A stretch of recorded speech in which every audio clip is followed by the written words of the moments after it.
जय हिंद प्यारे साथियों, कैसे हो आप लोग। स्वागत है आप सभी का आपके अपने परिवार एजुकेशन हब पर। आशा करता हूँ सभी एकदम स्वस्थ होंगे, मस्त होंगे और कोरोना के इस पेंडेमिक में अपने अपने घरों में अपनी स्टडी को कंटिन्यू कर रखे। काफ़ी दिनों के गैप के बाद अपनी क्लासेस आई हैं। आज संडे को मैराथन क्लासेस रखी हैं क्योंकि रखना ज़रूरी था, वरना तो कल से शेड्यूल स्टार्ट होना था कुछ, लेकिन ये रखना ज़रूरी था। काफ़ी दिन हो गए, कम से कम 3-4 दिन हो गए, तो डिस्टर्बेंस सा लगा कुछ, इसलिए रखा।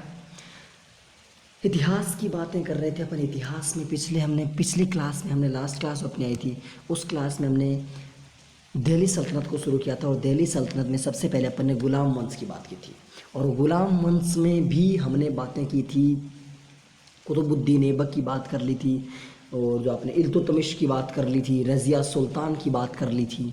वहाँ तक रज़िया सुल्तान को हमने कंप्लीट कर दिया था। ठीक है, अब रज़िया सुल्तान के बाद अब नेक्स्ट मतलब इम्पोर्टेंट शासक आता है बलबन। बलबन के मरते ही फिर लगभग ये अपना खिलजी जो गुलाम वंश कंप्लीट हो जाएगा, फिर अपना खिलजी वंश आता है। फिर कौन सा वंश आएगा? अपना खिलजी वंश आएगा, और खिलजी वंश को आराम से अपन डिटेल से एनालिसिस करेंगे। इससे पहले आपको मैं कुछ दिखाना चाहूँगा। बिल्कुल भारत और राजस्थान दोनों के ही युवा इस बात के लिए अड़ेंगे कि हमें ये सिंहासन के ठेकेदारों जागो। अगर हम जाग गए ना तो फिर आपको सोने नहीं देंगे। लेकिन यही तो युवाओं की कमी है कि सारे एक साथ नहीं जागते। 100 आज जागेंगे, 100 कल जागेंगे, 100 परसों जागेंगे। अरे करना है तो एक दिन एक साथ करो, और फिर देखो इनकी कैसे हालत ख़राब होती है। बट नहीं, किसको करना है, किसको किसकी पड़ी है, किसी को किसी की नहीं पड़ी। इतने मतलब बाहर तो सरकार वैसे नहीं निकलने दे रही, कोरोना है तो आप एक साथ इकट्ठे नहीं हो सकते। ये नेता इकट्ठे हो जाएंगे, ये किसी चीज़ का शिलान्यास करना हो, ये इकट्ठे हो जाएंगे। ये इस बात को कर सकते हैं कि हम मतलब 10 आदमी के साथ फ़ोटो खिंचवा सकते हैं। इनको कोरोना नहीं होता। कोरोना होता जनता को, नॉर्मल लोगों को होता है। नेता के पास कहाँ से कोरोना आएगा। चलिए छोड़िए, अपने को क्या डिस्कशन करना है, मतलब क्यों हम राजनीति के चक्कर में पड़े। करते हैं शुरुआत का सेशन अपना। हम बात कर रहे थे दिल्ली सल्तनत की। दिल्ली सल्तनत में हमने रज़िया सुल्तान को बताया कि रज़िया सुल्तान के अपन ने असफलता के कारण देखे थे। 3 कारण थे। कौन सा? सबसे बड़ा कारण था उसकी स्त्री होना, अमीरों की महत्वाकांक्षा, और उस रज़िया सुल्तान का दिल्ली छोड़ना। ये 3 सबसे बड़े कारण थे। सॉरी फॉर दैट, गला अभी तक प्रॉपर रूप से सही नहीं हो पाया, फिर भी हम कोशिश करना है अभी क्लास लेने की, तो थोड़ा एडजस्ट कर लीजिएगा, आवाज़ थोड़ी धीरे आएगी।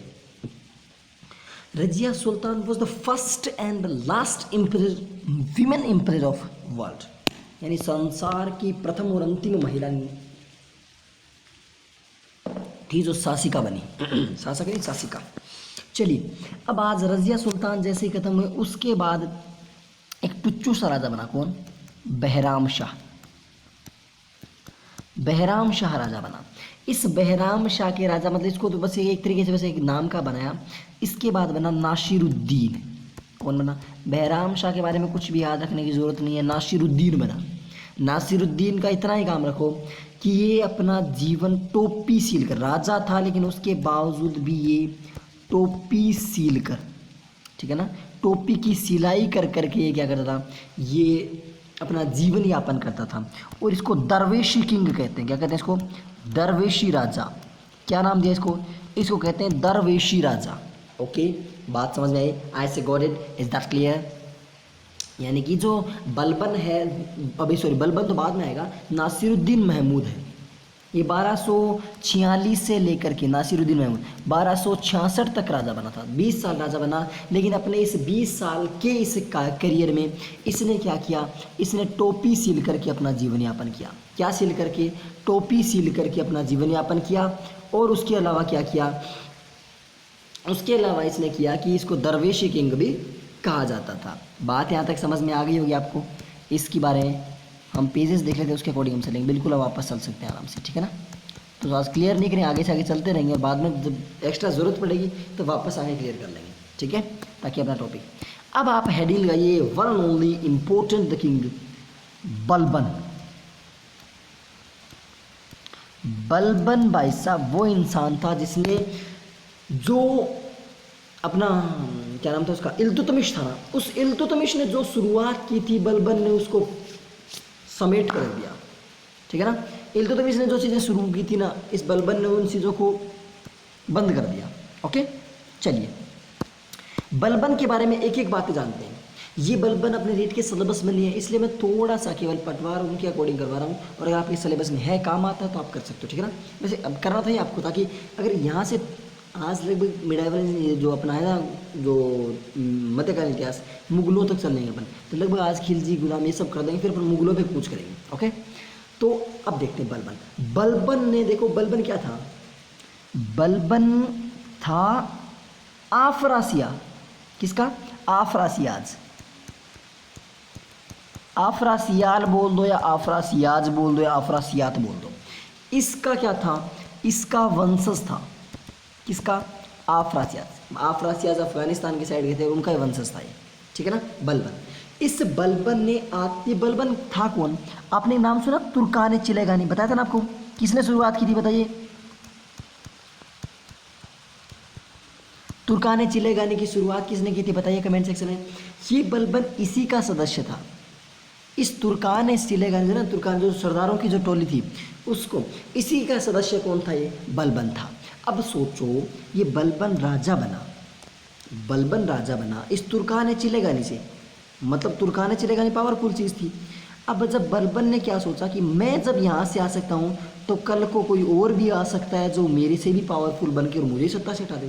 तो इसलिए बलबन ने काम कर दिया, जो ये तुर्कान चिलेगानी है ना, तुर्कान चिलेगानी बोल दो या चहलगानी बोल दो, एक ही बात है, तुर्कान चिलेगानी को बलबन ने कर दिया ध्वस्त। क्या कर दिया, ध्वस्त। सूर्य अस्त बलबन मस्त। इस जो तुर्कान चिलेगानी को शुरुआत किसने की थी, इल्तुतमिश ने की थी, जब किसको फिनिश किसने किया, बलबन ने किया। किसने किया, बलबन ने किया। इस तुर्कान चिलेगानी को समाप्त करने के बाद बलबन ने चलाया देवीय सिद्धांत। कौन सा सिद्धांत चलाया बलबन ने, बलबन ने चलाया देवीय सिद्धांत। पीडीएफ अगर आपको इसकी चाहिए तो अपने टेलीग्राम ग्रुप में मिल जाएगी, वहाँ से आप अपने नोट्स आराम से और अच्छे तरीके से बना सकते। और नोट्स बनाने की जरूरत नहीं है, जैसा मैं लिखवा रहा हूँ वैसा लिख लीजिए, काफ़ी है। आपको पॉइंट से मतलब है, इसीलिए में कि बलबन ने तुर्कान चिलेगानी को ध्वस्त कर दिया, देवीय सिद्धांत का प्रतिपादन बलबन ने किया, या देवीय सिद्धांत बलबन ने अपनाया। तो इतनी लाइन लिखने से अच्छा है बस शॉर्ट में। देखिए ये बलबन लिखा ऐसे, ये तीर का निशान, ये तीर का निशान ऐसे चलते रहे। ओके, बलबन की बात होगी। बलबन की उपाधि क्या थी, बलबन को एक उपाधि मिली हुई थी, उपाधि मिली हुई थी किसकी, इसको मिलती थी जिल्ल-ए-इलाही, जिल्ल-ए-इलाही की उपाधि मिली थी। बलबन को किसकी उपाधि मिली हुई थी, बलबन को मिली थी जिल्ल-ए-इलाही की उपाधि। उसके अलावा बलबन को कहते थे लोग उलूग खां, और ये उलूग खां की उपाधि पता है किसने दी, ये उलूग खां की उपाधि दी थी जो अपने था ना नासिरुद्दीन महमूद, इसने दी थी। इसके अलावा इसकी एक और नाम था, क्या नाम था, नियाबत ए खुदाई, नियाबत ए खुदाई, नियाबत ए खुदाई। ये देखो तुर्की शब्द है, इनका मतलब तो हमें भी नहीं पता पूरा सा, बट फिर भी जिल्ल-ए-इलाही, उलूग खां और नियाबत ए खुदाई, ये तीन उपाधियाँ किसको मिली हुई थी, बलबन को। बलबन को क्या मिली हुई थी, जिल्ल-ए-इलाही, उलूग खां और नियाबत खुदाई।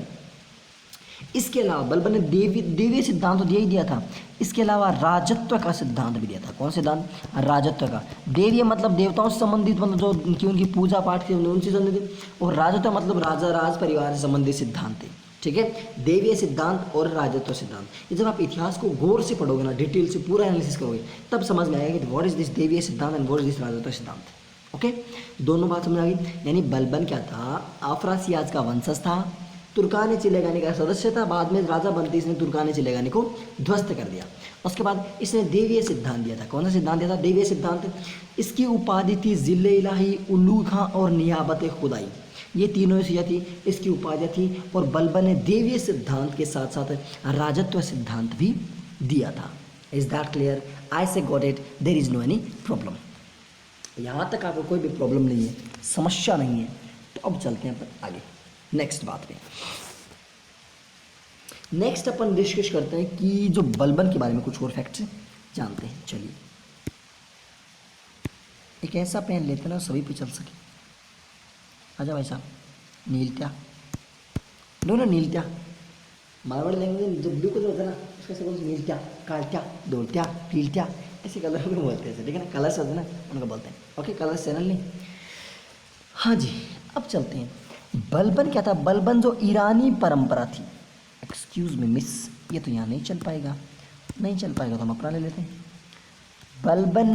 बलबन ईरानी परंपरा, जो ईरान की जो परंपराएं थी ना, ईरान की परंपरा को भारत में लाया। कहाँ लाया?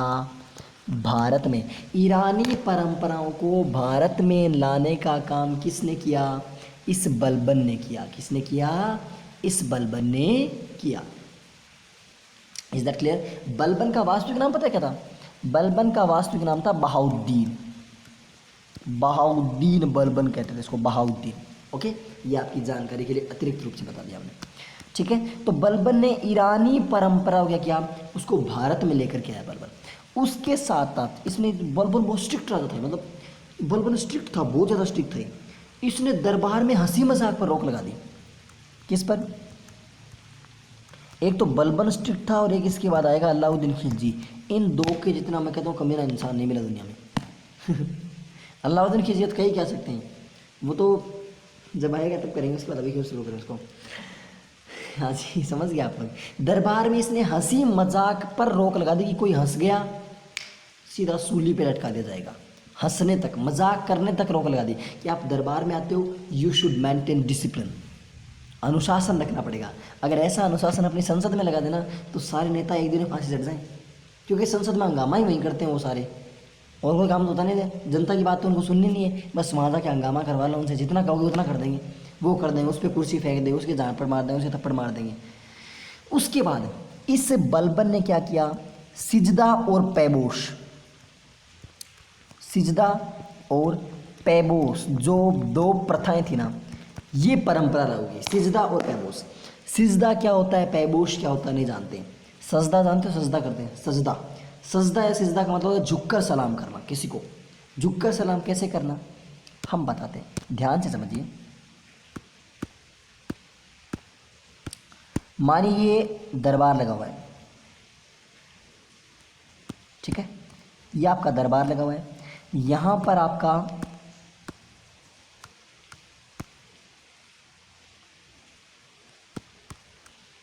राजा बैठा हुआ है। ओके, यहाँ पे आपका राजा बैठा हुआ है। ये सामने इस राजा के, मतलब एंट्री का जो डोर है, यहाँ से मान लो इसका डोर है, एंट्री का ऐसे ये डोर है इसका, ऐसे एंट्री का इधर से मान लो कि इधर से इसमें आ जाता है ये। ओके, इस डोर के अंदर आया जाता है। ठीक है भाई साहब, यहाँ पर इसके जो मंत्री शंत्री हैं छोटे मोटे वो बैठ रहते हैं ऐसे ऐसे ऐसे करके, यहाँ पे बैठ रहते हैं।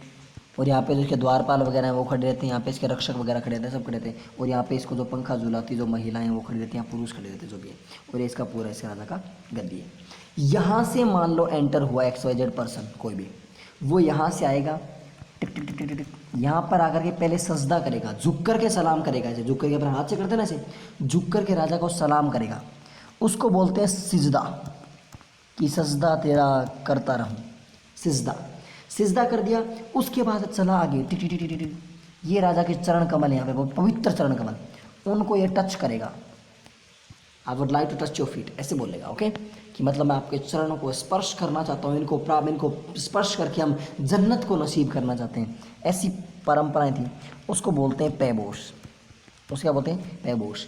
या फिर अगर टच नहीं करेगा राजा तो ये राजा अपने पैर धोएगा, और पैर धोने के बाद जो पानी बचेगा वो पानी ये पिएगा। ऐसी मान्यता है, हम नहीं कह रहे बात, हम ये बात नहीं कह रहे, हमारा इसमें बिल्कुल ही हाथ नहीं है। हम जो बात बता रहे हैं इसमें हमारा कोई हाथ नहीं है, ये इतिहास की बातें हैं। इतिहास को इतिहास तक रहने दो, इसको इतिहास बनने पर मजबूर मत करो। ओके, तो पैबोस, उसको क्या बोलते हैं? पैबोस। सिजदा और पैबोस समझ में आ गई। उसके अलावा त्रिगुण ये लो, सिजदा और पैबोश की बात हो गई। इसके अलावा इसने नौरोज उत्सव, कौन सा उत्सव है? नौरोज उत्सव। नौरोज उत्सव 3 बार आया, ध्यान रखना। अब ये शुरू हुआ है, इसको क्या किया? नौरोज उत्सव को शुरू किया। इसको शुरू करेंगे, फिर इसको खत्म, इसको बंद करेंगे, फिर वापस शुरू करेंगे। 3-4 बार आएगा नौरोज उत्सव। ओके, नौरोज उत्सव की शुरुआत की। नौरोज उत्सव क्या है? वर्तमान में तो बैन है, नाम मात्र से बैन है, वैसे कोई बैन नहीं है। ओके, नौरोज क्या होता है? जो लड़कियां होते हैं, गर्ल्स, उनका मेला लगता है। वहाँ पे लड़कियों की खरीद फरोख्त होती है, लड़कियाँ खरीदते हैं लोग। और आप समझ गए क्यों खरीदते हैं, तो बस ये घटिया सोच वाले इंसान उसी ज़माने में थे और आज भी कई ऐसे असामाजिक तत्व हैं जो इस गतिविधि को अंजाम देते हैं और कई ऐसे प्रशासनिक और राजनीतिक कर्मचारी हैं जो इनका सहयोग करते हैं। उनको कहते हैं ना, वो जूते से सलाम है उनको।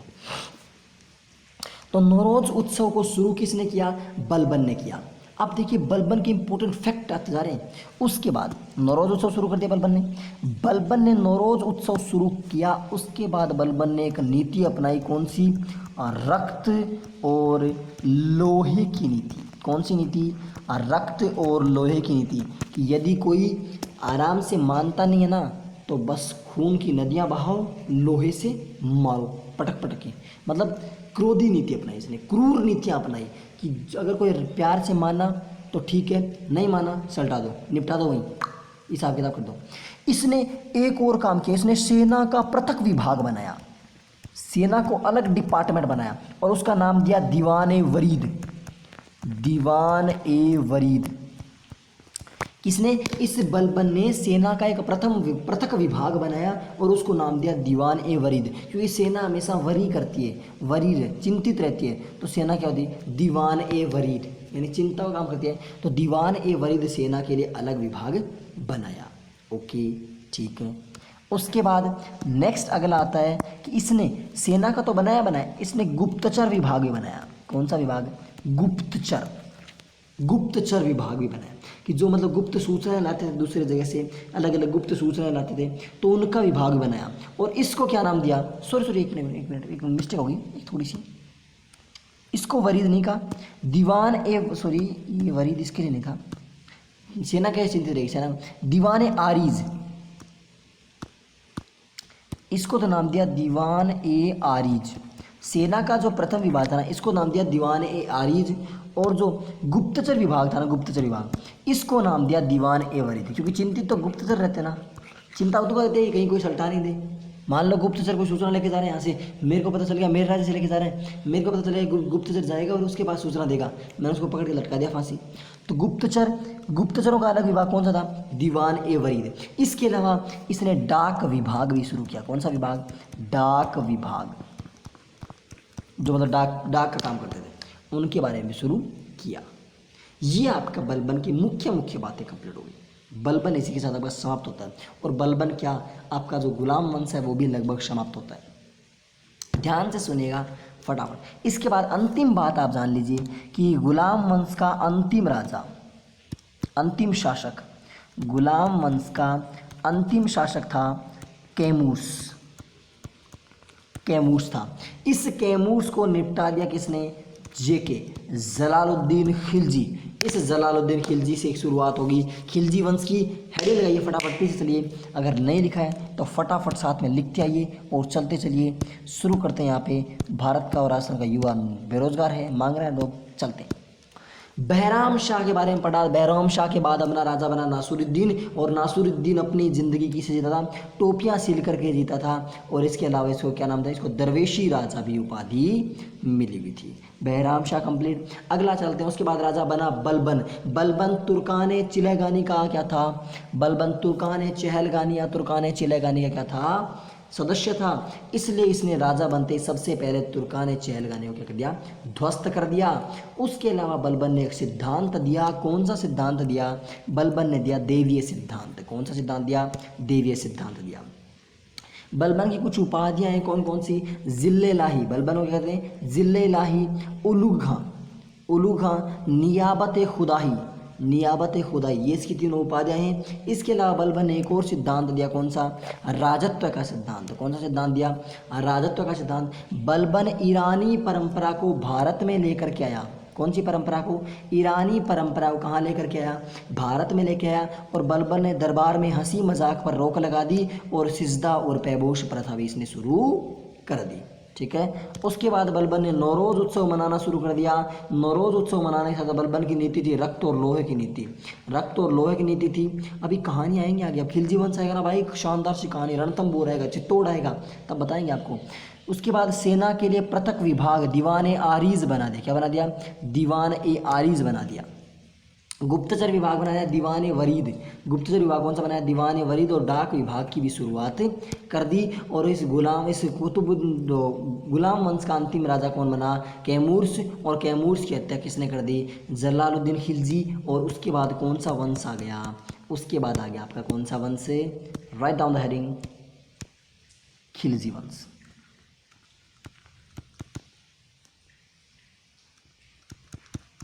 खिलजी, खिलजी ऐसे नहीं लिखो, ऐसे कोजा लग रहा है ना, क्या लग रहा है, कोजा लग रहा है ना, तो आप हेडिंग दे दीजिए खिलजी वंश। अब बोलिए खिलजी वंश का अगर आपको जो खिलजी वंश बाद में पढ़ेंगे, पहले आप ये बताइए गुलाम वंश में कोई भी आपको दिक्कत, कोई भी समस्या, कोई भी परेशानी नहीं है। सबसे पहले देखो गुलाम वंश को मैं फटाफट करता हूँ रिकैपिचुलेट, जल्दी देखिए। सबसे पहले गुलाम वंश का राजा बना कुतुबुद्दीन ऐबक। कुतुबुद्दीन ऐबक की अपने पूरी बातें जानते हैं। उसके बाद कुतुबुद्दीन के बाद आराम शाह बना, अयोग्य शासक था। आराम शाह के बाद इल्तुतमिश बना। इल्तुतमिश के बाद बने कौन, रजिया सुल्तान। रजिया सुल्तान के बाद बना बहराम शाह, उसके बाद नासिरुद्दीन, उसके बाद बलबन, और बलबन के बाद अंतिम राजा कौन था, कैमूर से। 1288 में उसकी हत्या हो गई, और 1288 में बलबन की मृत्यु हुई। एक मिनट एक ध्यान, बलबन की मृत्यु कब हुई, बलबन की मृत्यु हुई थी 1288 में। और अंतिम राजा कौन था, अंतिम राजा था गुलाम वंश का कैमूर्स। और कैमूर्स के बाद कौन सा वंश शुरू हो गया, खिलजी वंश शुरू हो गया। कैमूर्स बस बलबन के बाद बना, और उसके बाद जलालुद्दीन खिलजी। हेडिंग लगे खिलजी वंश का पहला शासक जलालुद्दीन खिलजी, 1290 से लेकर के 1296 ईस्वी तक की बात अब करेंगे। इसने क्या किया, खिलजी ने, जलालुद्दीन खिलजी, ओके। जलालुद्दीन खिलजी ने काम क्या किया, जो कैमूर्स था ना, कैमूर्स उसको सल्टाया। किसको, कैमूर्स को। कैमूर्स को मार दिया। इससे पहले जलालुद्दीन खिलजी को जानते हैं कौन था, ये था सवाना, सवाना का सूबेदार था। कहाँ का सूबेदार था ये, सवाना का सूबेदार था, ठीक है। और इसने किसको मार दिया, इसने कैमूर्स को मार दिया। किसको मार दिया, कैमूर्स को मार दिया। और किलोखरी के किले में, कौन से किले में, किलोखरी, किलोखरी के किले में अपना क्या करवाया, राज्याभिषेक करवाया। क्या करवाया, राज्याभिषेक। यानी जलालुद्दीन खिलजी कब से कब तक राजा बना, 1290 से लेकर के 1296 तक। इसको इसने ये सवाना का सूबेदार था इससे पहले, और इसने कैमूर्स की हत्या की, और किलोखरी के किले में अपने क्या करवाया, अपना राज्याभिषेक करवाया। क्या करवाया इसने, अपना राज्याभिषेक करवाया। Is that clear, I see got it, there is no any problem. उसके बाद आगे चलते हैं। हाँ भाई साहब, पता चल गया तेरे को, हम क्लास ले रहे हैं, आजा। सॉरी फॉर दैट, मिटाना नहीं था ना, चलिए कोई दिक्कत नहीं, मिट गया, चल नहीं मिटा, हाँ जी मिल गया। किलोखरी, किलोखरी था ना, मतलब जो किलोखरी के जो क्या नाम था उसका किला, उसमें से क्या राज्याभिषेक करवाया। ओके ठीक है, बात यहाँ तक क्लियर, आगे समझो। अब चलते आगे। आगे अपन किसकी बात करेंगे, आगे अपन जरा इसी जेके की बात करेंगे। इसने कौन सी नीति अपनाई, इसने हस्तक्षेप की नीति अपनाई। कौन सी नीति अपनाई, हस्तक्षेप की नीति अपनाई। किसने, जलालुद्दीन खिलजी ने हस्तक्षेप की नीति अपनाई। यानी किसी के मामले में कोई हस्तक्षेप नहीं करना, बस अपना काम रहो, मस्त रहो मस्ती में, चाहे आग लगे बस्ती में। इसने मंगोल आक्रमणों, इसको देखो जो जलालुद्दीन खिलजी ना, इसको मंगोल आक्रमण, जो मंगोलों के जो आक्रमण थे ना, मंगोल आक्रमण दबाने हेतु क्या था, ये प्रसिद्ध था। कौन से आक्रमण, मंगोल आक्रमण दबाने हेतु क्या था, प्रसिद्ध था। कौन, जलालुद्दीन खिलजी। जलालुद्दीन खिलजी मंगोल आक्रमणों को दबाने के कारण क्या था, फेमस था। क्या था, फेमस था, प्रसिद्ध था। ठीक है, यहाँ तक बात अपने समझ में आ गई। उसके बाद चलते हैं अगली बात। अगली बात क्या, जलालुद्दीन खिलजी के बारे में। तो अगली बात ये कि जलालुद्दीन खिलजी के समय, इसी जलालुद्दीन खिलजी के समय जो अपना अलाउद्दीन खिलजी है ना, अलाउद्दीन खिलजी कौन, जो वर्तमान दीपिका का हस्बैंड जो है ना, श्रीमान रणवीर सिंह जी, उन्होंने इसका रोल प्ले किया था। प्ले किया था। और इन्हीं को अलाउद्दीन खिलजी का, आज जब भी नाम लेते हैं अलाउद्दीन खिलजी, इन्हीं की छवि बनती है हमारे दिमाग में। ओके, तो हेड्स ऑफ तो both of them, both of क्या, ऑल ऑफ देम, कि उन्होंने इतनी अच्छी फिल्म की और पूरी कहानी को खोल के रख दिया। बट कुछ उस कहानी में सच्चाइयाँ थी, आज कुछ उस कहानी में झूठापन था। आज हकीकत क्या थी वो हम आज आपको यहाँ पे अवगत करवाएंगे, पूरी कहानी बताएंगे पद्मिनी की। Who was the Padmini, who was the Padmavat, क्या था पद्मावत, क्या थी पद्मिनी, कौन था, क्या था, कहाँ से वो आया था, देखेंगे एक ब्रेक के बाद। अभी चलते हैं इसी के ऊपर, जलालुद्दीन खिलजी। इसी जलालुद्दीन खिलजी के समय अलाउद्दीन खिलजी ने पहली बार किसको लूटा, पहली बार लूटा एक परिंदा ऐसे लूटा कि देवगिरी को इसने लूट लिया। पहली बार, देवगिरी को बहुत बार लूटेगा, देवगिरी से इतना अथाह संपत्ति लेकर के आया था। देखो अलाउद्दीन खिलजी का इसी देवगिरी से, देखना इस देवगिरी की लूट से राजा बनेगा। हम बताएं कैसे बनेगा। इस अलाउद्दीन खिलजी ने क्या, अलाउद्दीन खिलजी ने देवगिरी को लूटा, जबरदस्त तरीके से लूट के लाया था और अपने साथ आते टाइम अपार धन संपदा लेकर आया था, बहुत सारी धन संपदा लेकर आया था। एक बार इस देवगिरी की बात छोड़ते हैं, इससे पहले कुछ बात करते हैं अपन रणथंभौर चलते हैं। कहाँ चलते हैं, रणथंभौर। चलिए इतिहास के पन्नों को जोड़ते जोड़ते उसकी कहानी भी इस मोड़ पर आ पहुंची कि रणथंभौर दुर्ग पे अपन चल चुके। ये बात करते हैं रणथंभौर ए ओलियो।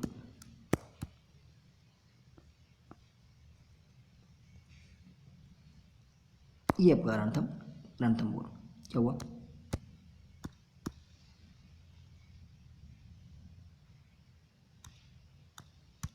अब देखिए ये आपका रणथंभौर का दुर्ग था, ठीक है। और रणथंभौर का दुर्ग यहाँ नहीं, इसमें थोड़ा सा इसको कैन आई क्लियर, रणथंभौर का दुर्ग यहाँ नहीं बना करके अगर मैं इसको अलग पेज में करूँ इसको कवर तो अच्छा रहेगा, ताकि आपको समझाने के लिए ज़्यादा स्पेस मिल सके। अब देखिए ध्यान से, यह आपका रणथंभौर का दुर्ग था। ओके, ध्यान से समझिए एक एक स्टोरी, इसका हर एक बात का फैक्ट है। रणथंभौर का दुर्ग दो बार काम आएगा। ये इस दुर्ग में जाने के लिए एक ही रास्ता, मात्र और मात्र एक रास्ता, एक पहाड़ी सी थी, ठीक है। इस पहाड़ी के आगे एक छोटा सा और दुर्ग था। दुर्ग क्या मतलब, ऐसे मान लीजिए पहाड़ी की चारों तरफ ऐसे मतलब जो ऐसी बाउंड्रीज वगैरह थी। यहाँ पर आने के लिए सबसे बड़ा एक मतलब एक बहुत गहरी खाई थी और उसके ऊपर क्या था, एक ब्रिज था, ठीक है ना। एक बहुत गहरी खाई थी, एक ऐसे नहीं, इसको रिप्रेजेंट करने का तरीका था, क्योंकि दो बार काम आएगा तो चलिए अच्छे से इसको लिख लेते हैं। एक बहुत ही गहरी खाई थी,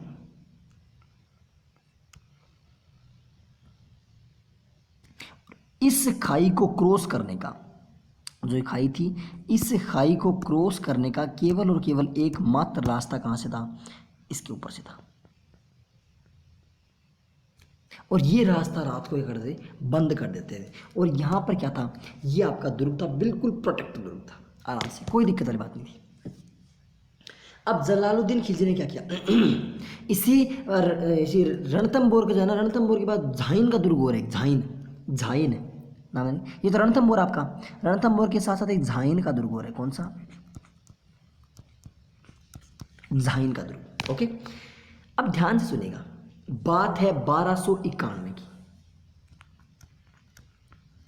इस रणथंभौर में कौन था, शासक थे हमीर, कि तिरिया तेल हमीर हट चढ़े न तुझी बार, याद है ना, बहुत अच्छे। मतलब इसका हट इतना था कि हट बहुत ज़्यादा हटी शासक था हमीर, और इसने मतलब अपने हट के कारण क्या किया, इसने अपने हट के कारण ही इसने क्या खो दिया, अपने जीवन अपना राज्य सब खो दिया, ठीक है ना। वाकई मतलब सल्यूट है इनके हट को कि इन्होंने मतलब अपनी जिद नहीं छोड़ी। ध्यान से देखिए 1291 की बात है, जलालुद्दीन खिलजी ने यहाँ पर एक कोई मंगोल था, वो यहाँ पे भाग करके आ गया था, ठीक है ना। और उसके कारण क्या किया, जलालुद्दीन खिलजी की सेना इसके पीछे पीछे आई और कहा कि अमीर हमारी तेरे साथ कोई दुश्मनी नहीं है, तू इसको क्या दे दे, हमें वापस दे दे, हम यहाँ से चुपचाप चले जाएंगे। इसने कहा नो नेवर, क्यों, क्योंकि हमारे जो यहाँ की मेहमान जो होता है, अतिथि देवो भव, कि जो मेहमान होता है उसकी हम उसको चाहे उसके लिए मर जाएंगे लेकिन उसको वापस से नहीं ले जाने देंगे। अब ठीक है भी नहीं ले जाने, मत ले जाना, हमने कब मना किया। तो सेना ने क्या किया, इस सेना ने, किसकी सेना ने, जलालुद्दीन खिलजी की सेना ने इस दुर्ग के चारों तरफ क्या डाल दिया, घेराव डाल दिया इस दुर्ग के चारों तरफ। लेकिन उस जो घेरा है ना, घेरा, उस घेरे से कोई फायदा नहीं हुआ, क्योंकि इनकी सारी सुरक्षाएं प्रोटेक्ट थी और मतलब सब कुछ आराम से बिल्कुल चल रहा था, कोई दिक्कत वाली बात नहीं थी।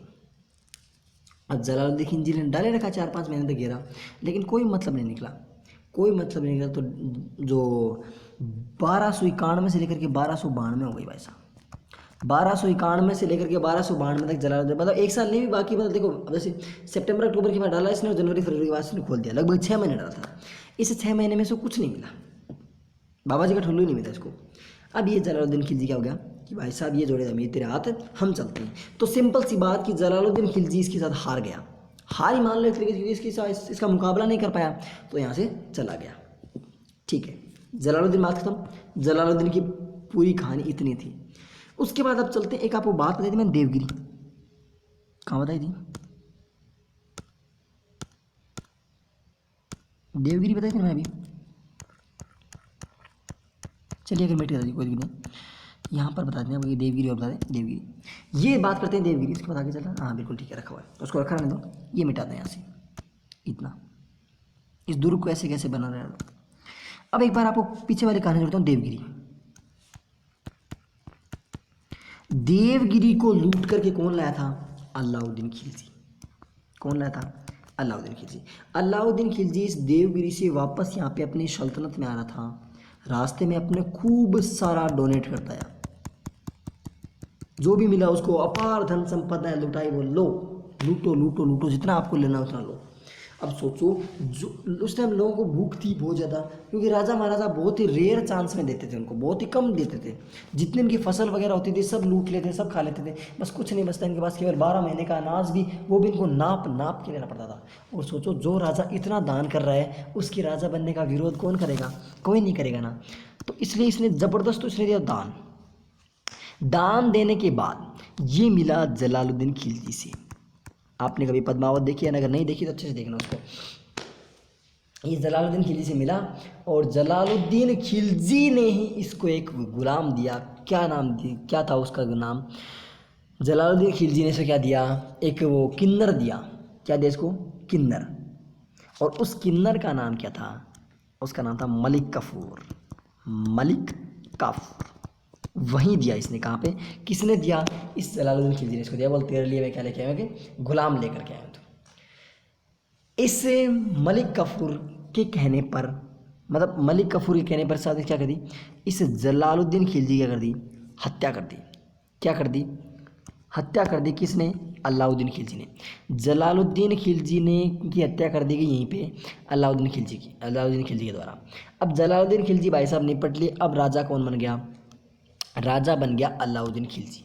ठीक है, राजा कौन बन गया, अलाउद्दीन खिलजी। ओके, अब बनाए थे AK-47। इसको अलाउद्दीन खिलजी को शॉर्ट में लिखूँ मैं AK। कब से कब तक, 1296 से लेकर के 1316 ईस्वी तक राजा बना। कौन बना, अलाउद्दीन खिलजी बना। इसका बचपन का नाम, इस दुर्ग को बनाने दीजिएगा, इस दुर्ग के बारे में कहानी और जानेंगे। इसके बचपन का नाम था अली गुरसप्पा। अली गुरसाप बोल दीजिए, अली गुरसप्पा एक ही बात है, अली गुरसप्पा या अली गुरसाप इसके बचपन का नाम था। ओके, ये अलाउद्दीन खिलजी तो था, ये पहले कहाँ का गवर्नर था, कारा। कहाँ का गवर्नर था, कारा, इलाहाबाद। कहाँ का गवर्नर था, कारा, इलाहाबाद का गवर्नर था। और इस अलाउद्दीन खिलजी ने पता है शादी किससे की, इसने शादी की जलालुद्दीन खिलजी की बेटी से, शादी कर ली उससे। इसने कई उपाधियां ली अलाउद्दीन खिलजी ने। कौन कौन सी उपाधियां ली, एक एक उपाधि के बारे में देखते हैं। कौन कौन सी उपाधियां ली, सिकंदर ए सानी, कि मैं सिकंदर के जैसा हूँ, सिकंदर के बराबर हूँ, सिकंदर ए सानी, या फिर सिकंदर द्वितीय। सिकंदर ए सानी या फिर सिकंदर द्वितीय इसने उपाधि ली, किसने, अलाउद्दीन खिलजी ने। ओके, उसके बाद और उपाधि कौन सी, इसका क्या नाम था, इसका विजय जो विश्व विजय का नारा था, कि इसको पूरे विश्व को जीतना है, पूरे संसार को जीतना है, विश्व विजय का। और इसने एक नवीन धर्म भी चला दिया था, धर्म का वगैरह नाम कुछ नहीं, बस इसने एक नवीन धर्म चला दिया था। ओके, तो सिकंदर ए सानी इसकी उपाधि थी, या सिकंदर द्वितीय इसकी उपाधि थी। अली गुरसप्पा इसका बचपन का नाम था, या इसका मूल नाम था। पहले इसने इलाहाबाद पर आक्रमण किया था।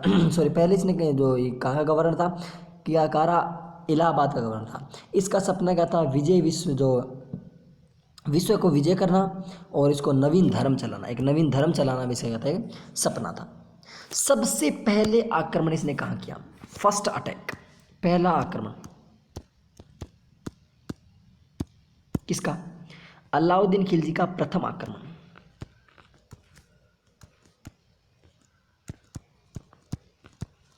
प्रथम आक्रमण 1299 में कहां पर हुआ? गुजरात में। कहां पर हुआ इसका आक्रमण? गुजरात में। और गुजरात में किसके ऊपर हुआ? कर्ण बघेला के ऊपर हुआ। किसके ऊपर हुआ? कर्ण बघेला के ऊपर हुआ, जिसमें अलाउद्दीन खिलजी जीत गया, कर्ण बघेला हार गया। यानी सबसे पहला आक्रमण अलाउद्दीन खिलजी का गुजरात में हुआ, और गुजरात में भी कहाँ पर है? कर्ण बघेला पर हुआ, और कर्ण बघेला इसमें हार गया और अलाउद्दीन खिलजी इसमें जीत गया। 1299 की ये बात है। कब की बात है? 1299 की। आई see got it? Is that clear? अब चलते हैं आगे। उसके बाद सबसे इंपॉर्टेंट आक्रमण आता है 1301 का। कब का? 1301। 1301 का आक्रमण करने से पहले एक बार आपको मैं पीछे वाला पूरा बता देता हूँ, फिर चलते हैं पर 1301 पर। जलालुद्दीन खिलजी की बात। जलालुद्दीन खिलजी को 1290 से 1296 तक राजा बना। सवाना का यह सूबेदार था, और कैमूर, जो इससे पहले सवाना का सूबेदार था, उसने कैमूर्स को मारा और किलोखरी के किले में अपना क्या करवाया? अपना राज्याभिषेक करवाया। क्या करवाया? अपना राज्याभिषेक करवाया। उसके बाद चलते हैं आगे। फिर नेक्स्ट इसके बाद इसने हस्तक्षेप की नीति अपनाई। कैसी नीति? हस्तक्षेप की नीति बनाई, और मंगोल आक्रमण को दबाने वाला, या मंगोल आक्रमण दबाने हेतु क्या था? ये प्रसिद्ध था, फेमस था। उसके बाद नेक्स्ट चलते हैं, ये अपना रणथंभौर की, इसकी मैंने बात कर ली पूरी। अलाउद्दीन खिलजी राजा बना। कब बना? 1296 में। और कब तक रहा? 1316 तक। इसके बचपन का नाम क्या था? बचपन का नाम था अली गुरसप्पा। क्या नाम था? अली गुरसप्पा या फिर अली गुरसाप। ये कहाँ का? इस अब राजा बनने से पहले कारा इलाहाबाद का गवर्नर था। कहाँ का? कारा इलाहाबाद। उसके बाद बात करते हैं इसको सिकंदर ए सानी की इसने उपाधि धारण की, सिकंदर ए सानी या फिर सिकंदर द्वितीय। विश्व विजय और नवीन धर्म चलाने का क्या था? इसका एक सपना था कि मेरा एक सपना है, मैं देखूँ तुझे सपनों में। Is that clear? यहाँ तक समझ आ गया? आगे चलते हैं फिर नेक्स्ट, कि प्रथम आक्रमण इसने कहाँ पर किया? गुजरात पर किया। गुजरात में कहाँ पर? किस पर? कर्ण बघेला पर किया। इसमें कर्ण बघेला मारा गया या हार गया, और अलाउद्दीन खिलजी इसमें जीत गया। कब की बात है? 1299 की बात है। ओके, अब कौन सा? अब 1301 की बात करते हैं। चलिए 1301 की बात कर लेते हैं। यहाँ चलते हैं ताकि अपना मैप आगे अपने को मिलता रहे। 1301 कहाँ पर? वही रणथंभौर, वही से रणथंभौर पर आक्रमण की बात की किसने? रणथंभौर पर। कहाँ पर आक्रमण किया इसने? अलाउद्दीन खिलजी ने आक्रमण किया रणथंभौर पर।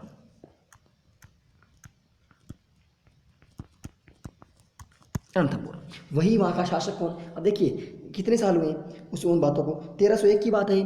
1301 में रणथंभौर का आक्रमण किया। उससे पहले 1291 में वो गया था कौन? अपने जलालुद्दीन खिलजी। तो वहाँ का राजा कौन था इसी टाइम भी? इस टाइम भी कौन था? हमीर वहाँ का शासक था। कौन था? हमीर।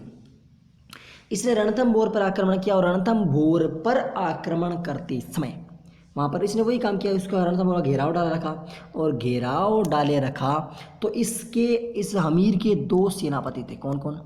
रणमल और रतिपाल। रणमल और रतिपाल दो इसके सेनापति थे। और इसमें क्या हुआ? यहाँ पर प्रथम साका हुआ था। कौन सा?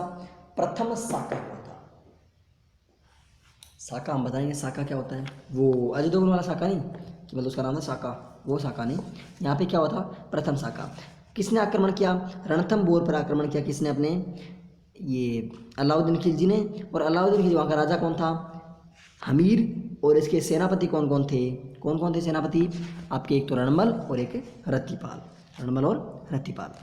ठीक है, बात यहाँ तक आपको समझ में आ चुकी है। अब अपन चलेंगे आगे, इस आक्रमण को डिटेल्स जानेंगे। और यहाँ पर क्या हुआ था? प्रथम साका हुआ था।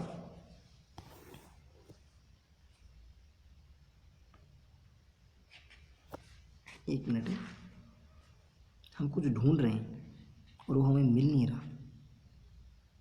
इस युद्ध के बारे में एक जानकारी थी, हमने सोचा था कि ये आपको देंगे,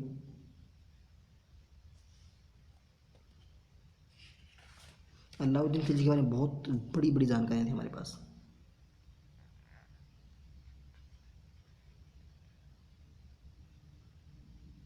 आप इतनी ये लिखिए।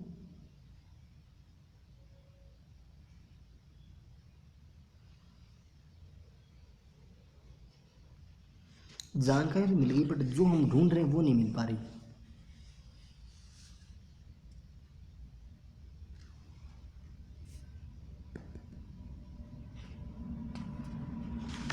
ये ट्रेन भी आ गई आपकी।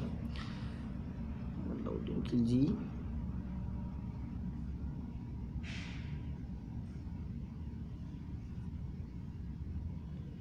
हाँ जी चलिए। तो इस पर क्या किया, इस पर आक्रमण किया इसने, किसने? अलाउद्दीन खिलजी ने। और अलाउद्दीन खिलजी ने यहाँ पे घेरा डाल रखा, और घेरा डालने के बाद क्या किया इसने, यहाँ पर साका हुआ। कौन साका हुआ? यहाँ पर प्रथम साका हुआ। कौन सा साका हुआ? प्रथम साका। और कब हुआ? 1301 में राजस्थान का प्रथम साका हुआ। किसका साका? राजस्थान का प्रथम साका कब हुआ? 1301 में हो गया। किसके टाइम हुआ? अलाउद्दीन खिलजी के समय पे हो गया। ऐसे गॉट इट, बात यहाँ तक आपको समझ में आ चुकी है। अब आगे नेक्स्ट, उसके बाद इसने देखो रणमल, और इस शाखा क्या होता है? देखो यहाँ पे शाखा किसके, इस रणथंभौर दुर्ग में इसने किया था। किसने? रणथंभौर दुर्ग पर आक्रमण किया, इसने घेरा डाल रखा। घेरा डाल, खाद्य सामग्री समाप्त हो गई, और खाद्य सामग्री इसी दुर्ग की तरफ घेरा डाला, खाद्य सामग्री समाप्त हो गई, और उसी कारण क्या किया, उनको सेना को लड़ना पड़ा और आक्रमण कर दिया। तो उसमें कौन हार गया? हमीर उसमें हार गए, और अलाउद्दीन खिलजी उसमें जीत गया। शाका किस किस के नेतृत्व में हुआ? ध्यान से आप समझिएगा।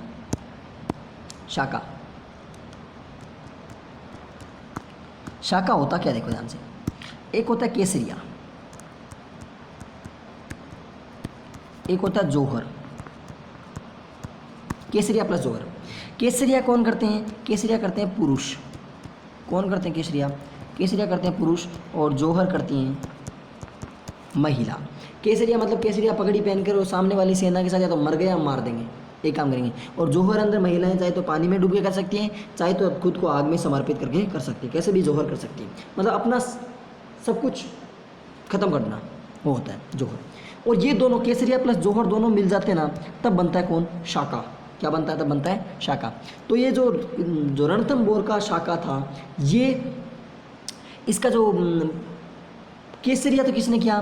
केसरिया किसके नेतृत्व में हुआ? हमीर के नेतृत्व में। हमीर के नेतृत्व में तो हुआ केसरिया, और हमीर की पत्नी थी रंग देवी। क्या नाम था उसका? रंग देवी।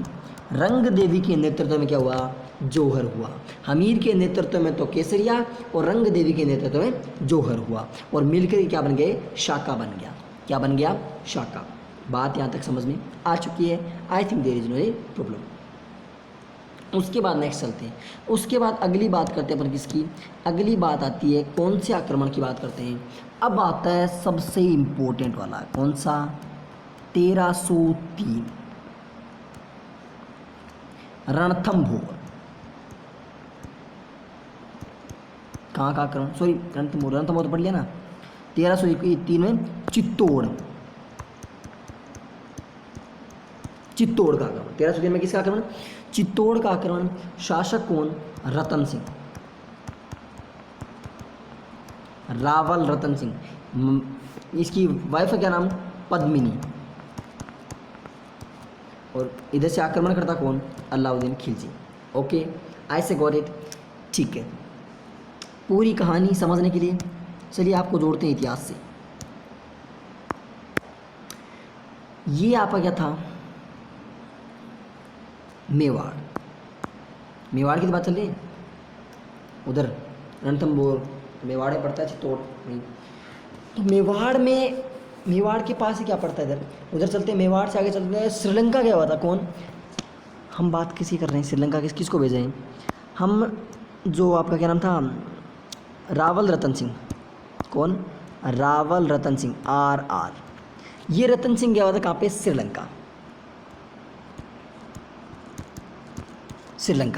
और श्रीलंका जब ये गया हुआ था तो वहाँ पर जंगलों में ये शिकार कर रहा था, और वहीं पर इसको कौन दिखी? इसको एक तोता दिखा। तोता क्या नाम था? तोते का नाम था हीरामन। और ये हीरामन तोता था किसका? ये तोता था पद्मिनी का। किसका था? पद्मिनी का।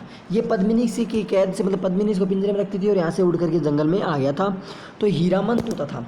और ये कौन सा था? ये तोता मानव बोली बोलता था। कौन सी बोली?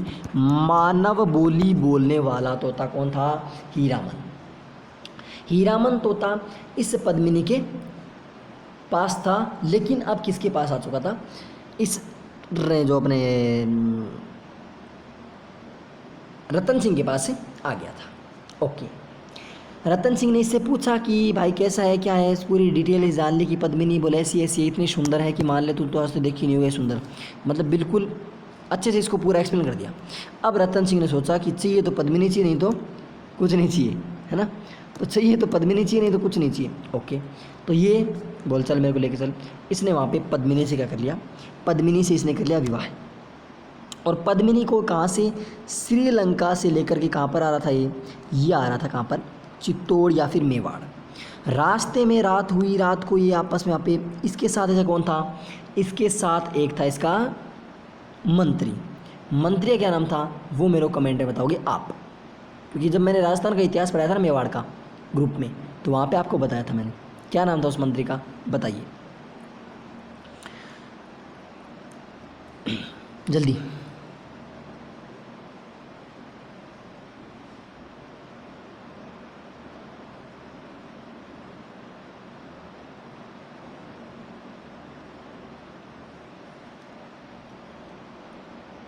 जल्दी बोलिए, जल्दी फटाफट, जल्दी फास्ट।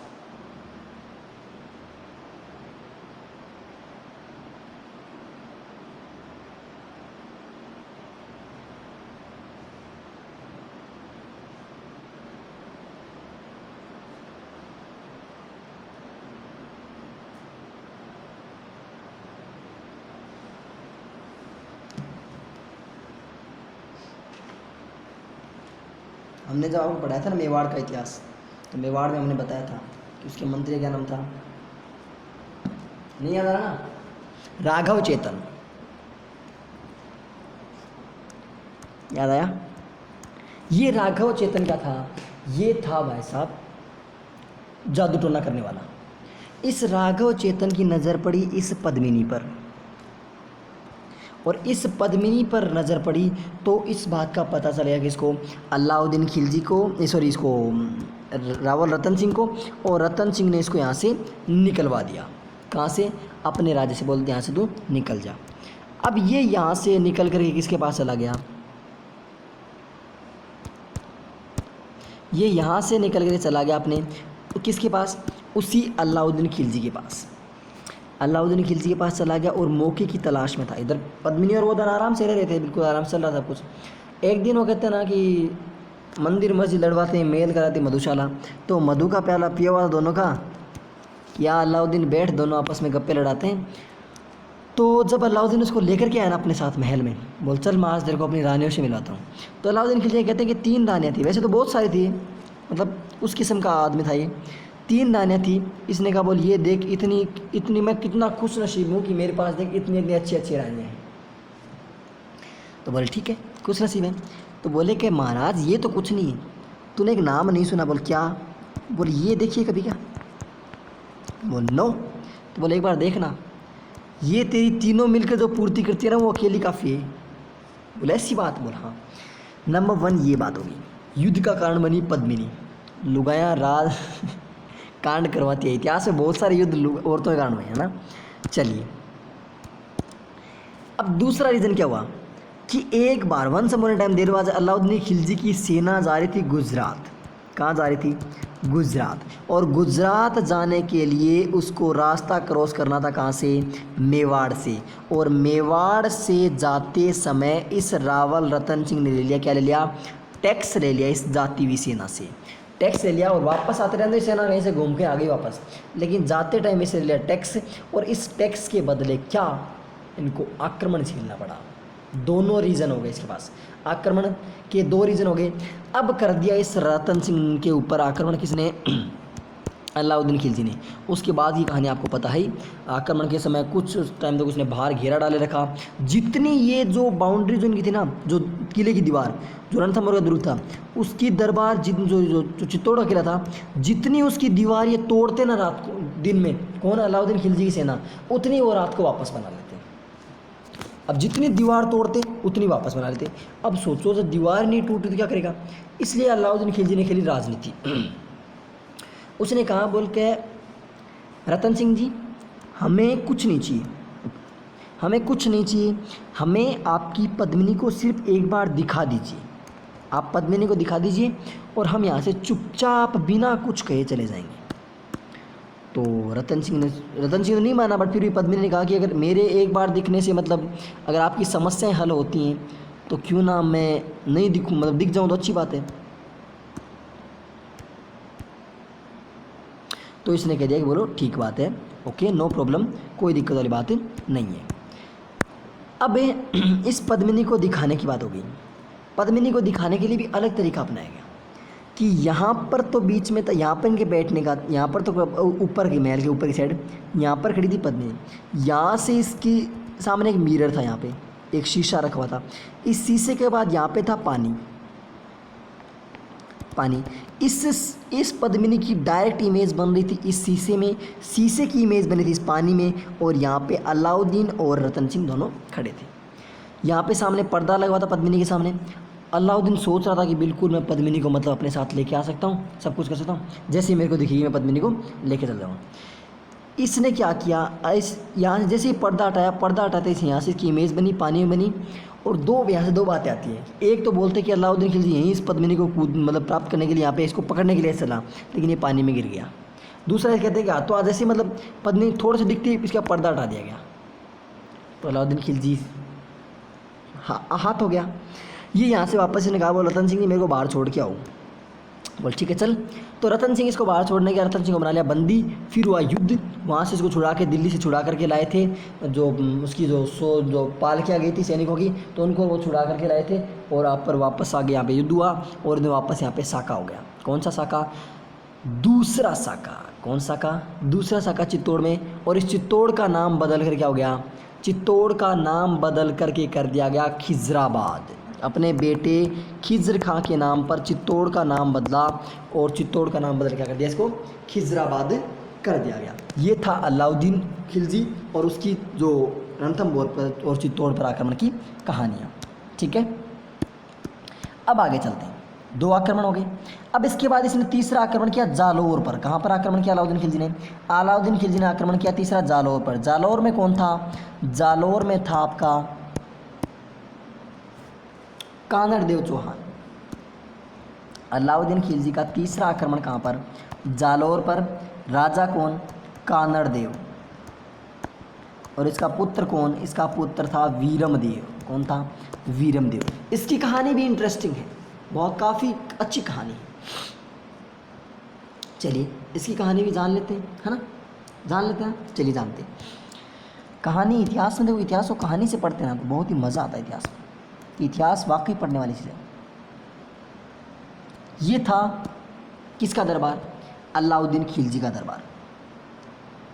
यहाँ पर अलाउद्दीन खिलजी बैठा था, यहाँ पर इसके दरबारी वगैरह बैठे थे, और ऊपर यहाँ पर झरोकों से महिलाएं देख रही थी इसको, इस दरबार के पर।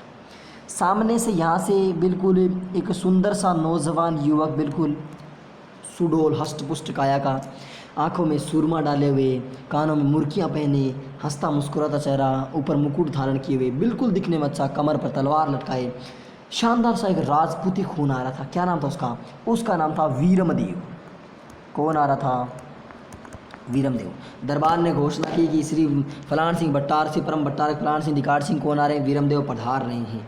वीरमदेव जब आया तो यहाँ पर खड़ी थी कौन? ऊपर झरोके से देख रही थी अलाउद्दीन खिलजी की बहन। अलाउद्दीन खिलजी की बहन इसको देख रही थी, वीरमदेव को, और वीरमदेव से एक ही नज़र में किसकी शुरुआत होगी? होले होले से तो, हाँ जी, वीरमदेव से इसकी शुरुआत होगी। वीरमदेव, अलाउद्दीन खिलजी इस बात को समझ गया कि कुछ ना कुछ तो बात ज़रूर है। वीरमदेव यहाँ से वापस चला गया तो इस अलाउद्दीन खिलजी ने पूछा कि Viramdev, do you want to marry with my sister? Viramdev बोला, नो आई कांट, मैं नहीं कर सकता। नहीं कर सकता तो अलाउद्दीन ने कहा बोलकर निकल यहाँ से, और अब हम करेंगे तेरे पे आक्रमण। ये आक्रमण का रीज़न क्या हुआ, यहाँ पर भी रीज़न कौन बनी, यहाँ पर भी रीज़न बनी महिला, लड़की, फीमेल। ओके, हम मातृशक्ति को सलाम करते हैं, बट जो रीज़न था वो बता रहे हैं। ओके, अब आक्रमण किया जालौर पर किसने, वो एक तरफ तो कौन था जालौर पर, आपके कानरदेव चौहान, और दूसरी तरफ कौन था, अलाउद्दीन खिलजी और इसके दो सेनापति उलुग खां और नुसरत खां। उलुग खां और नुसरत खां। कब की बात है, 1305 की बात है। कब की बात है, 1305।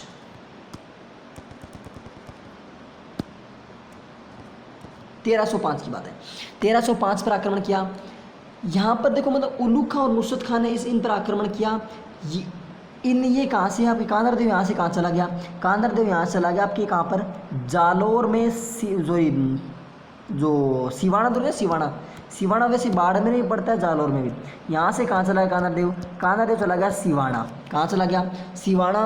और सिवाना कहाँ पड़ता है, बाड़मेर और जालौर की बॉर्डर पे, सिवाना दुर्ग में। ओके, और इसके बाद इस अलाउद्दीन की जो नुसरत खां और उलुग खां है ना, उन दोनों ने आक्रमण किया किस पर, जो पहले आक्रमण किया कानरदेव पर, फिर बाद आक्रमण किया कहाँ पर, इस सिवाना दुर्ग पर, सिवाना दुर्ग पर। और जो सोमनाथ की मूर्ति वापस ली थी, जो सोमनाथ की मूर्ति थी ना इनके पास जो कानरदेव चौहान के पास सोमनाथ की मूर्ति यहाँ से ले गए, लूट के ले गए।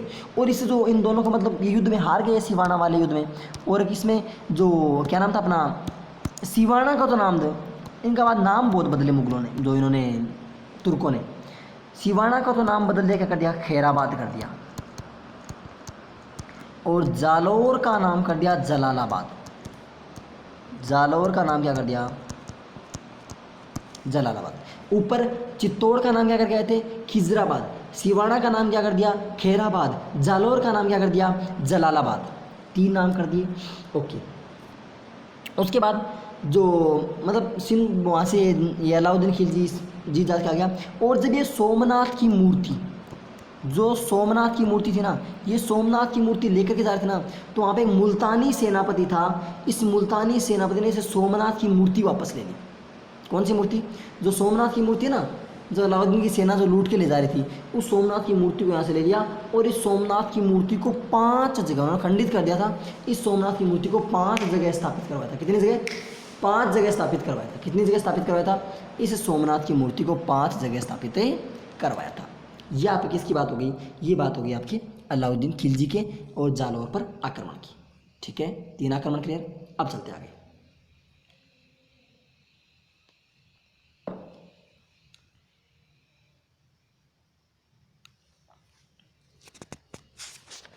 आज खिलजी वंश कंप्लीट कर देगा, हो नहीं पाया खिलजी, कोशिश करें कुछ खींचते हैं, चलो हो जाएगा, क्यों नहीं हो जाएगा, हो जाएगा, कर देंगे, चिपका देंगे। मोटा मोटी बात होता नहीं है। आक्रमण हो गए इसके। उसके बाद देखो खिलजी ने बहुत सारे और आक्रमण किए थे। उन आक्रमणों का आपको मैं थोड़ा सा बता देता हूँ, और फिर आपको PDF आपको ग्रुप में प्रोवाइड करवा देंगे, ठीक है ना। इसके बाद खिलजी ने और आक्रमण किए थे। रिवाइज लास्ट में करेंगे, आप बस रिवाइज, यहाँ तक आक्रमण हो गए, 3 कहानियाँ बताने में टाइम लग गया। अब चलते हैं, उसके बाद बात करते हैं अब साउथ में चला खिलजी, कहाँ पर चला, साउथ में। तो ये आपका दक्षिणी भारत है, ये लो, ये आपका दक्षिणी भारत है। यहाँ पर दक्षिणी भारत में एक तरफ आता देवगिरी, आई थिंक पेन ये चलने वाला नहीं है, देवगिरी। ओके, ये चलेगा यहाँ पे। यहाँ पर आता देवगिरी। देवगिरी पर आक्रमण किया 1306 से लेकर के और 1307 के बीच में देवगिरी का आक्रमण किया। और देवगिरी का राजा कौन था, रामचंद्र देव। कौन था, रामचंद्र देव था देवगिरी का राजा। ओके, ठीक है, चलते हैं आगे। 1 मिनट होल्ड रखिएगा।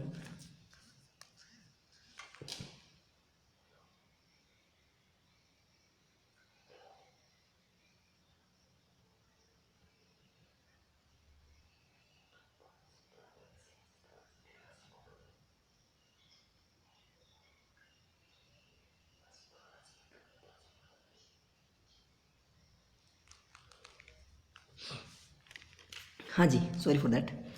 अब देखिए, देवगिरी का शासक 1306 से 1307 में कौन था? रामचंद्र देव। और रामचंद्र देव पर आक्रमण किसने किया? इसने, अलाउद्दीन खिलजी ने किया। रामचंद्र देव को इसने हरा दिया और वहाँ से क्या होगा, निकाल दिया इसको। ओके, नेक्स्ट, उसके बाद दूसरा आक्रमण इसी साउथ में, दूसरा आक्रमण किया 1309 में। कब? 1309 में। और कहाँ पर किया? वारंगल पर किया। और वारंगल का कौन सा वंश था वहाँ पे? काकतीय वंश था, काकतीय वंश। और काकतीय वंश का राजा कौन था? प्रताप रुद्रदेव। कौन था? प्रताप रुद्रदेव था काकतीय वंश का राजा। ओके, काकतीय वंश का राजा, वारंगल का काकतीय वंश का राजा था प्रताप रुद्रदेव। और प्रताप रुद्रदेव के ऊपर आक्रमण किसने किया? अलाउद्दीन खिलजी। वैसे सारा जो साउथ का अभियान था ना, दक्षिण अभियान, वो नाम अलाउद्दीन खिलजी का था, लेकिन किया किसने था? मलिक काफूर ने किया था। मलिक काफूर जो गुलाम था ना इसका, उसके नेतृत्व में हुआ था सारा, उसने किया था। तो काकतीय वंश 1309 में। इस प्रताप रुद्रदेव ने इसके लिए क्या भेजा? इसको दिया कोहिनूर। कौन सा कोहिनूर? कोहिनूर हीरा दिया इसको। कौन सा हीरा दिया? कोहिनूर, बैंग बैंग वाला। ओके, बैंग बैंग देखिए ना ऋतिक रोशन की, हाँ जी, कोहिनूर हीरा इसको दे दिया। ठीक है, 2 हो गए। उसके बाद 2 और बच गए। इसी साउथ की बात करते हैं। साउथ में तीसरा आक्रमण किया मदुरई पर। कहाँ पर? सॉरी, द्वार समुद्र पर। द्वार समुद्र पर इसका काम था अलाउद्दीन खिलजी का आक्रमण जितना लूटना। द्वार समुद्र का राजा था भल्लाल देव। कौन था? भल्लाल देव। भल्लाल देव थर्ड। भल्लाल देव थर्ड था। कौन सा वंश था? होयसल वंश था। होयसल वंश का राजा था भल्लाल देव। उस भल्लाल देव पर आक्रमण किया 1310 में। आक्रमण किया किसने? अलाउद्दीन खिलजी ने। किसके नेतृत्व में? मलिक काफूर के नेतृत्व में। और अंतिम आक्रमण 1311 में। ये 4 आक्रमण बस याद रखने की जरूरत है, याद रखो तो रख लो, नहीं रखो तो मत रखो। वीर पांडे पर। किस पर? वीर पांडे पर। और कौन से वंश का था? पांडे वंश का था। कौन से वंश का था? पांडे वंश का था। कहाँ पर? मदुरई में आक्रमण किया। कहाँ पर? मदुरई में आक्रमण किया। ये 4 आक्रमण हो गए अलाउद्दीन खिलजी के पूरे। समझ में आया कौन कौन से? इधर देखिए, कब कब? पहला आक्रमण देवगिरी पर 1306 से 1307 में। रामचंद्र देव वहाँ का राजा था। रामचंद्र देव बोल दो या रायचंद्र देव बोल दो, ओके की बात है। इसको वहाँ से इसने अधीनता स्वीकार कर ली। यादव वंश का था। कौन से देगा? यादव वंश का। ओके, यादव। उसके बाद इधर कोहिनूर वाली बात है। वारंगल का काकतीय वंश का राजा प्रताप रुद्रदेव, इसने क्या किया? उनकी अधीनता स्वीकार कर ली और कोहिनूर उसको दे दिया। नेक्स्ट कौन सा? मदुरई का जो सॉरी होयसल वंश का द्वार समुद्र भल्लाल देव, द्वार समुद्र का भल्लाल देव, इस पर 1310 में। और मदुरई का 1311 में वीर पांडे। ये चारों के चारों नेतृत्व किसने किया? मलिक काफूर ने नेतृत्व किया। किसने नेतृत्व किया? मलिक काफूर ने नेतृत्व किया इन चारों के चारों आक्रमण का। आई से got it, is that clear? ये अगर समझ में आ गया, अब चलते हैं आगे, अंतिम बात करते हैं। फिर अलाउद्दीन खिलजी जो बाजार सुधार, सैनिक सुधार प्रणाली है, ये अपन अगली क्लास में देख करके और फिर अगला वंश अपन शुरू कर देंगे, ठीक है ना? ऐसे तो देखिए, आज अपन दूसरा वंश लगभग आधा चल दिया। ये बात कही थी अगले वंश में खिलजी आधा हो जाएगा। खिलजी आधा क्या लगभग खिलजी हो गया पूरा। बस इसकी क्या बचा है? अलाउद्दीन खिलजी का निर्माण क्या क्या करवाए थे इसने, इसके सैनिक सुधार क्या कहते हैं, इसके बाजार सुधार, भू राजस्व, इन सब की बातें बची हैं, वो अब सब अगले सेशन कर लेंगे। अब इसके 4 सेनापति थे अलाउद्दीन खिलजी के। कौन कौन? नुसरत खां, आपको नाम बता दें मैं, नुसरत खां। ये रणथंभौर में निकल लिए भाई साहब। कहां पर? रणथंभौर में। नुसरत खां। उलुग खां। उलुग खां कौन से में? ये आपके गुजरात अभियान में निकल लिए, गुजरात में इनको सल्टा दिया। जफर खां। जफर खां, ये इनको आपने मंगोलों ने टपका दिया, मंगोलों ने। और एक बचा अल्फ खां। इस अल्फ खां की कोई जानकारी नहीं मिलती है। ये 4 तो इसके अन्य सेनापति थे, नुसरत खां, उलुग खां, जफर खां और अल्फ खां। नुसरत खां मरा रणथंभौर में, उलुग खां मरा गुजरात में, जफर खां मरा मंगोल में, और अल्फ खां एक अलग बच गया। और एक इसका नाम क्या था? एक था आपका मलिक काफूर। मलिक काफूर। इस मलिक काफूर क्या था? मलिक काफूर के बारे में थोड़ा जान लीजिए। इसको कहते हैं 1000 दिनारी। क्या कहते हैं इसको? 1000 दिनारी। और ये कहाँ से? ये गुजरात से। कहाँ से? गुजरात से इसको खरीदा। और कितने दिनार में? 1000 दिनार में इसको खरीदा गया था। किसको? इस मलिक काफूर को गुजरात से खरीदा गया। और कितने दिनार में खरीदा गया इसको? 1000 दिनार में खरीदा गया, इसलिए इसको कहते हैं 1000 दिनारी। और ये मलिक काफूर पता क्या था? ये 3rd जेंडर पर्सन था, ना पुरुष ना महिला, तृतीय तृतीय विभक्ति थी इसमें। ओके, ये आपकी आज की अलाउद्दीन खिलजी की चर्चाएं पूरी होती हैं। क्या क्या बात है जल्दी से देखिए। 1301 में इसका रणथंभौर आक्रमण, रणथंभौर प्रथम शाखा, ये आपको बता दिया पूरी हमीर वाली बातें पूरे कि तिरिया तेल हमीर हट चढ़े न दूजी बार। नेक्स्ट अगले में किसका शाखा, जो केसरिया प्लस शाखा के बारे में बता दें, केसरिया होता है प्लस जौहर होता है, केसरिया और जौहर को मिलाकर के क्या होता है शाखा बनता है। क्या बनता है शाखा, कौन सा अजय देवगन वाला शाखा। ओके, 1303 में चित्तौड़ पर आक्रमण, चित्तौड़ पर कौन था रावल रतन सिंह, पूरी डिटेल बता दी। पद्मिनी कौन थी, वो कहाँ से थे, वो आई थी। उसके बाद जालौर के कानरदेव वीरदेव चौहान की आक्रमण, सिवाना आक्रमण, अलाउद्दीन खिलजी का उलू का नुसरत खां के नेतृत्व में, इन सब की बातें अपन कर चुकी। ये आपकी अलाउद्दीन खिलजी और वीरमदेव की अपन पूरी गाथा जान ली, इसको तो वैसे मिटा दें, कोई जरूरत नहीं इसकी। उसके बाद नेक्स्ट कौन सा, सिवाना को खैराबाद, सिवाना का नाम कर दिया खैराबाद, जालौर का नाम कर दिया जलालाबाद, और आपका जो चित्तौड़ का नाम कर दिया खिजराबाद। नेक्स्ट देवगिरी, देवगिरी पर रामचंद्र देव राजा था यादव वंश का, और इस पर आक्रमण किया था अलाउद्दीन खिलजी ने। कोहिनूर किसने दिया था, कोहिनूर वारंगल के काकतीय वंश के राजा किसने, प्रताप रुद्र देव ने कोहिनूर दिया था किसको, मलिक काफूर को। मलिक काफूर के किसको दिया, अपने अलाउद्दीन खिलजी को। मदुरई में 1311 में आक्रमण हुआ, मदुरई में कौन था, वीर पांडे नाम था, वीर पांडे और श्याम पांडे, वीर पांडे और सुंदर पांडे इसका भाई था, उसका भी नाम लिख लो। 1310 में होयसल वंश के बारे में, होयसल वंश का कौन था, द्वार समुद्र भल्लाल देव तृतीय, और वहाँ पर इसके ऊपर आक्रमण हुआ था। ओके, नुसरत खां कहाँ पे मरा, रणथंभौर में मरा, उलूग का कहाँ पे मरा, गुजरात में मरा, जफर खां कहाँ पे मरा, मंगोलों के और अल्प खां की कोई जानकारी नहीं है। और अंतिम बचता है मलिक कफूर, मलिक कफूर कहाँ का था, 1000 दिनार इसको कहते हैं, उसको गुजरात से 1000 दिनार में खरीदा गया था। और कौन खरीद लाया था, जलालुद्दीन खिलजी, किसको दिया था, अलाउद्दीन खिलजी को दिया था। आई see got it, is that clear, कोई आपको दिक्कत यहाँ पे नहीं होनी चाहिए। ओके, ये आज का अपना अप्रोक्सीमेट 1 आवर से ज़्यादा सेशन हो चुका है, एक सवा एक घंटे का सेशन हो चुका है। वीडियो यदि आपको अच्छा लगा है तो आपको वीडियो लाइक करना है, शेयर करना है, कमेंट करना है, और ज़रूर बताना है कैसा लग रहा है, मज़ा आ रहा है नहीं आ रहा। 2 वंश अपने 2 वीडियो में कंप्लीट हो गए। कौन कौन सा, गुलाम वंश हो गया, खिलजी वंश हो गया।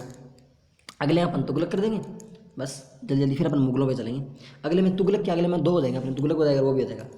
चलिए तो, और यदि चैनल पे आप नए हैं तो सब्सक्राइब जरूर कर लीजिएगा। और ये अपना टेलीग्राम ग्रुप है रीट विद दुनिया, इसको आप अवश्य ज्वाइन कर लीजिएगा। रीट का एक नोटिफिकेशन के बारे में आपको पहले मैंने बता चुका हूँ पूरा, अगर आपने वीडियो नहीं देखा है तो आप जाकर के देख लीजिए, प्लेलिस्ट में आपको सेव मिल जाएगा। ओके, वीडियो देखने के लिए आपका बहुत बहुत धन्यवाद। मिलते हैं अगले सेशन में, तब तक के लिए अपना ध्यान रखिए, अपने घर वालों का ध्यान रखिए, और इस सरकार को चेताइए। वंदे मातरम, जय हिंद, जय Bharat, thank you for watching.